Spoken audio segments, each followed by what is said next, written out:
نفس کے ہاتھوں غلط چیزوں کا انتخاب کر لیتا ہے اور ضد لگا لیتا ہے کہ بس یہی چاہیے۔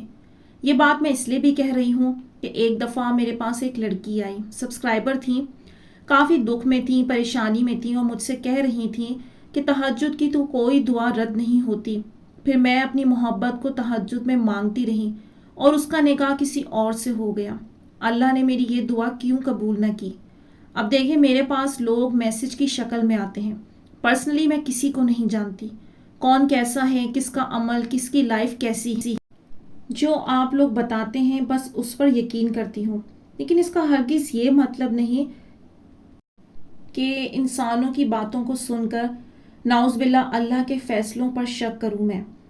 تو میں نے ان سے یہی کہا کہ یہ ممکن نہیں کہ اللہ تہجد کی دعا ایکسیپٹ نہ کریں، کوئی بہت بڑا ریزن ہوگا جو ایسا ہوا ہے، لیکن آپ یقین رکھیں کہ اللہ آپ کے لیے بہتر کرے گا، آپ کی کوئی دعا ضائع نہیں گئی۔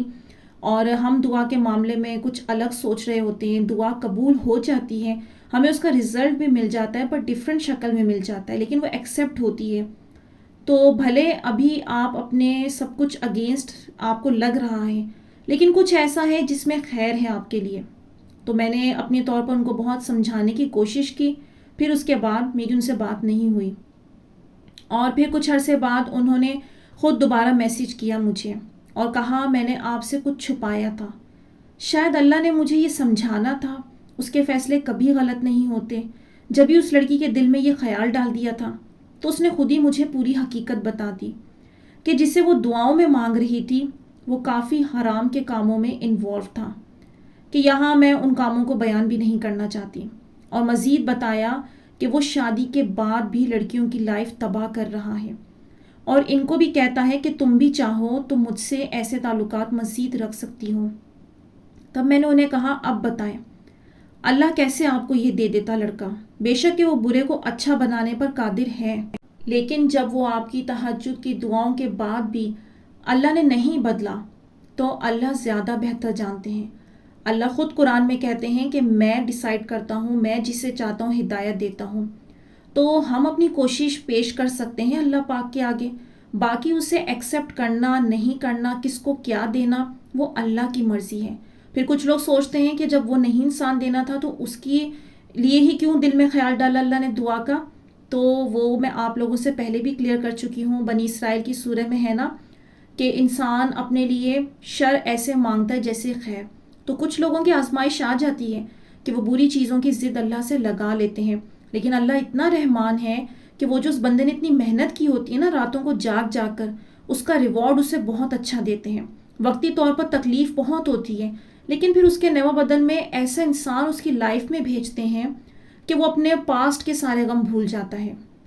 پھر میں نے انہیں مزید سمجھایا کہ آپ اگر ان کے ساتھ شادی کے بعد بھی جڑی رہیں تو یاد رکھیں اس سے اللہ ناراض ہوگا، اور آگے کچھ اچھا ہونا بھی ہوگا نا آپ کے لیے تو یہ گناہ اس اجر کو کھا جائے گا۔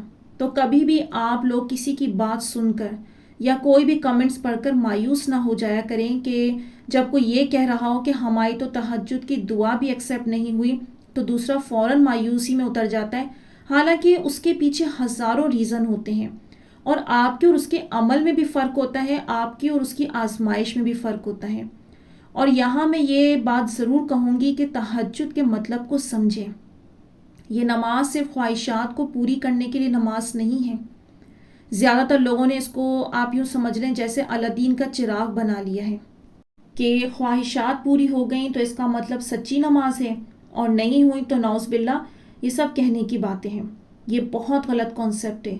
اصل بات تو یہ ہے کہ تہجد حقیقت میں اللہ سے دوستی کی نماز ہے، اللہ سے جڑنے والی نماز ہے، اس کا قرب حاصل کرنے والی نماز ہے۔ اب یہ بات میں کیوں کہہ رہی ہوں؟ شاید سننے والوں کو لگے کہ مطلب میں اس بات سے انکار کر رہی ہوں کہ جیسے تہجد سے دعائیں قبول نہیں ہوتی یا وہ اپنی خواہشات کو اللہ کے آگے نہ رکھیں، یہ بات نہیں ہے۔ اللہ کی دوستی کے لیے اس لیے کہہ رہی ہوں کہ جب اللہ سے دوستی لگ گئی نا تو پہلے تو جو ہوگا وہ یہ کہ سارے غم ملال خود بخود شیطانی وسوسے ختم ہو جائیں گے۔ کیا ہو رہا ہے، کیا مل رہا ہے، کیا نہیں مل رہا، ان سب سے سوچیں نکل جائیں گی، اور جب اللہ دیکھے گا کہ میرا یہ بندہ خالصتاً مجھ سے جڑ گیا ہے اندھا بھروسہ کر لیا ہے تو پھر وہ کیسا دوست ہے؟ وہ بہت اعلیٰ دوست ہے۔ وہ اپنے دوست کو تکلیف میں جانے دے گا؟ وہ کیا ایسا کرے گا کہ اس کے دوست کی خواہش پوری نہ ہو؟ جب آپ پورے کے پورے اس کی مرضی میں ڈھل جائیں گے اور تو آپ کی اتنی محنت اور اتنی آپ لوگوں کی خلوص دلی کو دیکھ کر اللہ پاک آپ لوگوں کی چھوٹی سی دعا کو نہیں ایکسیپٹ کر سکتا کیا؟ تو پھر پہلے تو دوستی لگائیں، وہ دعائیں کیا بڑے بڑے معجزے آپ لوگوں کو دکھائے گا اور آپ دیکھیں گے کہ وہ کیسا دوست ہے۔ اس لیے میں یہ کہوں گی کہ کبھی بھی اللہ کے ساتھ ہوشیاری نہ کریں، اچھے سے اس کا عمل اس کو دکھا دیتا ہے وہ۔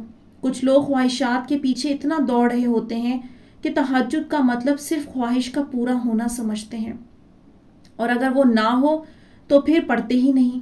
حالانکہ اگر آپ تہجد نہ پڑھیں تو کوئی گناہ نہیں ہو جائے گا، لیکن اللہ سب کی نیتوں سے واقف ہے۔ عبادتوں کو مطلب صرف نفس کی خواہشات پورا کرنا تو نہیں ہے نا۔ کوئی بھی خواہش ہے وہ تو آپ 5 وقت کی نماز میں بھی مانگیں گے نا، وہ دے دے گا۔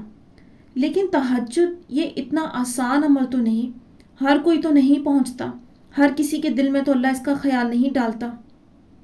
اللہ نے آپ کو بھلے ہی کسی کی تڑپ لگوائی ہوئی ہے، لیکن یہ بھی غور کریں کہ آپ ہی تہجد پڑھنے کا خیال کیوں آ رہا ہے؟ کچھ تو ہے، کوئی تو مقام ہے جہاں اس نے پہنچانا ہے اور آپ کو اس جانب کھینچ رہا ہے، اور آپ ہیں کہ دعا کے ایکسیپٹ نہ ہونے سے مایوس ہوئے بیٹھے ہیں۔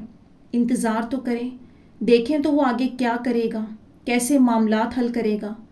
آپ صرف خالصتاً یہ نماز پڑھیں اللہ کے لیے، آپ دیکھیں گے کہ ذہنی اور دلی سکون بھی حاصل ہوگا، اور جو مشکلات معاملات ہیں وہ خود بخود سلجھ جائیں گے۔ اس کی ذات اتنی بڑی ہے کہ اس کے آگے آپ کی یہ خواہشات پوری کرنا کچھ بھی نہیں ہے۔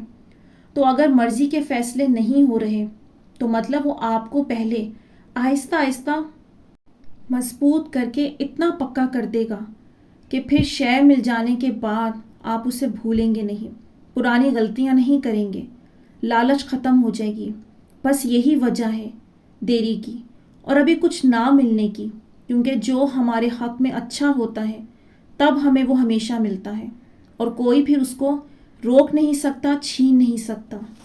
تو رب سے دوستی خالص ہونی چاہیے، لالچ کے بغیر ہونی چاہیے۔ وہ سب کی نیتوں سے واقف ہے، دلوں سے واقف ہے۔ اپنے دل کو خالص اس کا بنا لیں، یقین کریں آپ کے معاملات خود بخود سلجھ جائیں گے۔ ایسے ایسے آپ معجزے دیکھیں گے کہ آپ کو احساس ہوگا کہ اچھا میں یہ غلطی کر رہا تھا سمجھنے کی، اور پھر آپ کو سب کچھ خود بخود سمجھ آنے لگے گا۔ تو یہاں میں ویڈیو کا اینڈ کروں گی، اور امید کرتی ہوں آج کی ویڈیو نے آپ لوگوں کو کچھ ہیلپ کی ہوگی، کچھ مدد دی ہوگی۔ اور اب مجھے دیجیے اجازت، اپنی دعاؤں میں یاد رکھیے گا، کمنٹس میں اپنی رائے کا اظہار ضرور کیجیے گا۔ آپ سب لوگ بھی میری دعا میں شامل ہیں۔ انشاءاللہ نیکسٹ ویڈیو میں ملوں گی۔ اللہ حافظ۔